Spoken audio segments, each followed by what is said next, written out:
একদিন একটি ময়ূর বনের মধ্যে হেঁটে যাচ্ছিল। সে খুবই খুশি ছিল, কারণ তার পেখম ছিল ভীষণ সুন্দর এবং তার রঙিন পালকগুলো ছিল অনেক বেশি উজ্জ্বল। সবাই তাকে দেখে মুগ্ধ হতো। ময়ূর তখন ভাবলো, আমি এমন সুন্দর, কেউ যদি আমার মতো সুন্দর হতো। তখন তার সামনে একটি সাপ এসে দাঁড়ালো। সাপটি ছিল খুবই নিঃশব্দ এবং তার গা ছিল সবুজ, যা গাছপালার সঙ্গে মিলে যেত।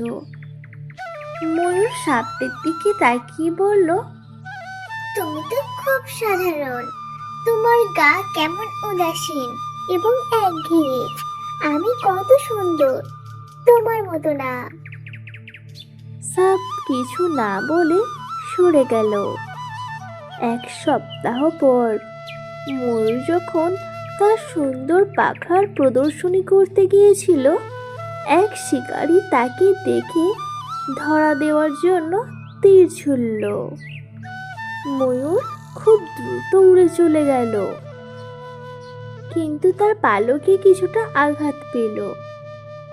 এই সময় সাপটি আবার তার কাছে এসে বলল,